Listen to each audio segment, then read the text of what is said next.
नमस्कार मित्रांनो, फ्युजन अकॅडमीमध्ये आपलं सहर्ष स्वागत. मित्रांनो, शिक्षक भरती बाबत 2024 यामध्ये शिक्षक भरती टी-ई-टी परीक्षा जाहीर झाली आहे. मित्रांनो, शिक्षक भरतीसाठी जी आवश्यक चाचणी परीक्षा आहे टी-ई-टी, तर ही परीक्षा आज अनाऊन्समेंट झाली आहे. या परीक्षेचं संपूर्ण टाइम टेबल जाहीर झाला आहे. परीक्षा कधी, परीक्षा शुल्क किती, त्याचप्रमाणे परीक्षा सिलेबस, त्याचप्रमाणे परीक्षेचा डेट, संपूर्ण माहिती या व्हिडिओमध्ये पाहणार आहोत. त्यापूर्वी चॅनलवर नवीन असाल तर प्लीज चॅनलला सबस्क्राईब करा, लाईक करा, शेअर करा. तर पाहूया टी-ई-टी परीक्षेची संपूर्ण माहिती आपण ए टू झेड या व्हिडिओमध्ये. मित्रांनो, शिक्षक भरती घेण्याआधी जी पहिली पायरी आहे ती म्हणजे टी-ई-टी परीक्षा.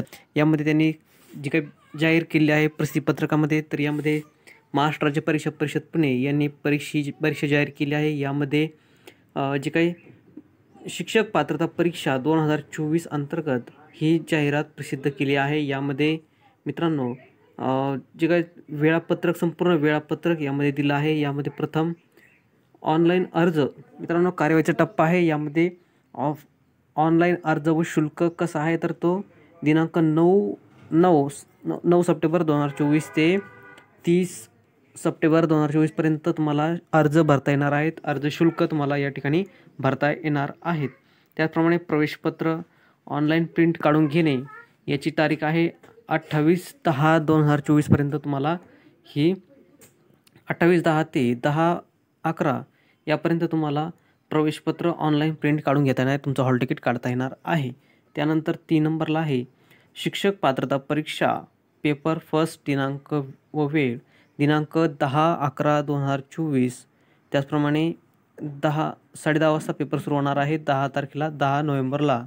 त्याचप्रमाणे जी काही शिक्षक पात्रता परीक्षा पेपर सेकंड, तर या सेकंड परीक्षेचं वेळ आणि दिनांक दिला आहे तो म्हणजे 10/11/2024 त्या दिवशी पेपर आहे मित्रांनो, सेकंड पण. आणि वेळ आहे मित्रांनो या ठिकाणी 2 वाजता पेपर सुरू होणार आहे तुमचा. तर हा 2 ते 4:30 पर्यंत हा असा पेपर आहे मित्रांनो या ठिकाणी टाइम टेबल. त्यानंतर मित्रांनो खाली पाहूया, यामध्ये परीक्षाविषयक सर्व माहिती. मित्रांनो, परीक्षेची संपूर्ण माहिती, प्रवेश, त्याचप्रमाणे हॉल तिकीट, तुमचं परीक्षा शुल्क, फॉर्म कसा भरायचा याविषयी सविस्तर माहिती वेबसाईट दिली आहे. तर या वेबसाईटवर https mahatet.in या संकेतस्थळावर संपूर्ण माहिती, प्रक्रिया, त्याचप्रमाणे फॉर्म भरण्याची संपूर्ण प्रक्रिया या ठिकाणी आहे. मित्रांनो, या वेबसाईटवर जाऊन तुम्हाला ऑनलाईन फॉर्म भरायचा आहे. त्यानंतर अर्ज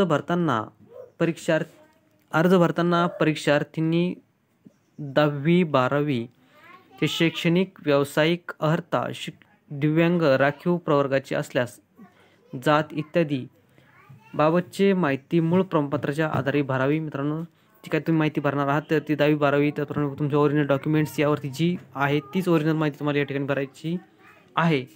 त्यानंतर स्कॅन केलेले नवीन रंगीत फोटो किंवा स्कॅन केलेली स्वाक्षरी, स्वयंघोषणापत्र व याबाबतची माहिती मूळ प्रमाणपत्रावरून स्वतःची ओळखपत्र ऑनलाईन आवेदनात अपलोड करायचे असल्याने सोबत ठेवावी. मित्रांनो, तुमचे काही ओरिजिनल डॉक्युमेंट्स, तुमचे ID प्रूफ, आधार कार्ड, मतदान कार्ड हे संपूर्ण जवळ ठेवायचं आहे फॉर्म भरता वेळेस.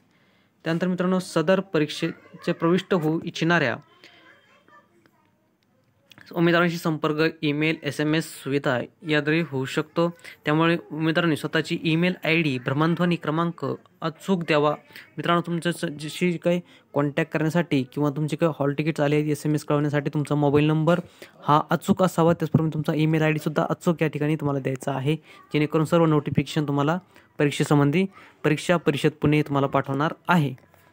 त्यानंतर मित्रांनो खाली आहे ते म्हणजे सदर जाहिरातीमध्ये उमेदवारांना केवळ ऑनलाईन पद्धतीनेच अर्ज करायचा आहे, ऑफलाईन कुठेही करायचा नाही.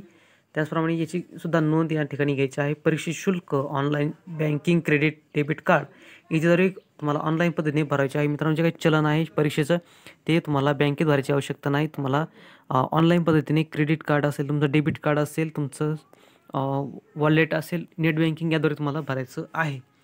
त्यानंतर खाली अर्ज स्वीकारण्याची अंतिम दिनांकापर्यंत परीक्षा शुल्क ऑनलाईनरित्या स्वीकारले जाईल. विविध पद्धतीने अर्ज सादर केल्यानंतर परीक्षा शुल्क भरल्याशिवाय सदर अर्ज विचारात घेतला जाणार नाही. मित्रांनो, तुमचं जेव्हा ऑनलाईन तुमचं पेमेंट होईल तेव्हाच तुमचा अर्ज स्वीकारला जाणार आहे. त्यानंतर मित्रांनो, ऑनलाईन आवेदनासोबत कोणत्याही कागदपत्राची आवश्यकता नाही. मित्रांनो, जे काही तुमचं ऑनलाईन फॉर्म भरायचा आहे तर यासाठी तुम्हाला कुठल्याही डॉक्युमेंट या ठिकाणी अपलोड करायचे नाहीत. कुठलेही तुम्हाला सर्टिफिकेट अपलोड करायची आवश्यकता नाहीत. फक्त त्यातली माहिती, अचूक डाटा तुम्हाला या ऑनलाईन फॉर्ममध्ये फिलअप्स करायच्या आहेत. यानंतर पुढचा पॉईंट, ऑनलाईन आवेदनात कोणत्याही मूळ प्रमाणपत्राच्या पडताळणीस अधीन राहून उमेदवारांना परीक्षेत तात्पुरता प्रवेश दिला जाईल. त्याचप्रमाणे निकाल घोषित केला जाईल. पात्रतेच्या परीक्षेच्या निकालानंतर शैक्षणिक व व्यावसायिक कागदपत्रांची पडताळणी प्रमाणपत्र वितरणाच्या वेळी करण्यात येईल. प्रमाणपत्र पडताळणीच्या वेळी कागदपत्रे अपूर्ण असल्यास अथवा उमेदवार प्रमाणपत्रे सादर करू न शकल्यास या परीक्षेची उमेदवारी रद्द करण्यात येईल. ऑनलाईन आवेदनपत्रामध्ये भरलेल्या माहिती व मूळ कागदपत्रामध्ये तफावत आढळून आल्यास उमेदवारी रद्द करण्यात येईल. मित्रांनो, तुम्हाला डॉक्युमेंट कुठेही जाऊन व्हेरीफाय करण्याची आवश्यकता नाही. तुम्ही परीक्षा दिल्यानंतर ज्यावेळेस तुम्ही सर्टिफिकेट तुम्ही घ्यायला जाल त्यावेळेस तुमचं डॉक्युमेंट व्हेरिफिकेशन होणार आहे. त्या ठिकाणी तुमचे संपूर्ण डॉक्युमेंट चेक केले जातील आणि त्यानंतरच तुम्हाला ते सदर TET पासचं सर्टिफिकेट दिलं जाणार आहे. त्यामुळे आता सध्या तरी कुठे तुम्हाला डॉक्युमेंट व्हेरिफिकेशन किंवा तुम्ही भरलेला फॉर्मची प्रिंट कुठे जमा करण्याची आवश्यकता नाही. याची नोंदसुद्धा या ठिकाणी देण्यात आली आहे. तुम्ही सर्वांनी घ्यायची आहे. त्यानंतर मित्रांनो, अशा पद्धतीने संपूर्ण आहे. त्यानंतर खाली मित्रांनो, एकापेक्षा जास्त अर्ज करता येणार नाहीत. कुठला तरी एकच मला अर्ज या ठिकाणी करायचा आणि तो स्वीकारला जाणार आहे. त्यानंतर सदर सन 2018-19च्या TET गैरप्रकारात समाविष्ट असलेल्या उमेदवारांची यादी www.mscpune.in या संकेतस्थळावर प्रसिद्ध करण्यात आलेली आहे. प्रत्येक उमेदवाराने संबंधित यादीमध्ये आपले नाव आहे किंवा नाही याबाबत खात्री करूनच वस्तुनिष्ठ माहिती आवेदनपत्रामध्ये भरावी. आपण भरलेली माहिती चुकीची असल्याचे निदर्शनास आल्यास कोणत्याही स्तरावर आपली संपादनूक रद्द करण्यात येईल. अधिकार परीक्षा परिषदेकडे राहील. तसेच सन 2018-19च्या यादीमध्ये समाविष्ट असून सुद्धा खोटी व चुकीची माहिती भरून परीक्षेस प्रविष्ट झालेल्यास कायदेशीर कारवाई सुद्धा करण्यात येईल. याची उमेदवारांनी गांभीर्याने नोंद घ्यावी. मित्रांनो, जे काही 2018-19मध्ये जे काही TET फ्रॉड झाला होता, TETमध्ये उमेदवारांनी गैरव्यवहार केला होता, तर यासाठी अशा उमेदवारांची ब्लॅकलिस्ट या mscpune.in या वेबसाईटवर प्रसिद्ध करण्यात आली आहे. आवेदन अर्ज करताना एकदा आपल्याला संपूर्ण ती यादी पाहायची आहे. आपले नाव त्यात आहे नाही ना याची खात्री करूनच फॉर्म आपल्याला फिलअप्स करायचे आहेत, भरायचे आहे. त्यानंतर मित्रांनो, तुम्हाला जर काही प्रॉब्लेम असेल तर हेल्पलाईन नंबर देण्यात आला आहे 90284268182823 या संकेतस्थळावर तुम्ही या नंबरवर तुम्ही कॉन्टॅक्ट करू शकता. त्यानंतर मित्रांनो, तुमचा अडचणी विचारण्याचा वेळ आहे 10 ते 6 या वेळी तुम्ही तुमच्या शंका या परिषदेकडे तुम्ही विचारू शकता. तर अशा पद्धतीने मित्रांनो, ही संपूर्ण PDF आहे. उपायुक्त महाराष्ट्र राज्य परीक्षा परिषद पुणे यांच्या सहीनिशी ही प्रसिद्ध करण्यात आलेली आहे. मित्रांनो, अशा पद्धतीने TET परीक्षाचा वेळ पाहायचा तर 10/11/2024 ही परीक्षा होणार आहे. Paper first, paper second. आणि याची चलन फीचा विचार केला तर मित्रांनो यामध्ये दिलेलं नाही, पण दुसऱ्या फाईलमध्ये आहे. जवळपास 1000 रुपये फीस एका पेपरसाठी आहे. दोन्ही पेपर भरणार असेल तर 1200 रुपये फीस आहे. अशा पद्धतीने संपूर्ण माहिती आहे. तुम्ही PDF पाहू शकता. धन्यवाद.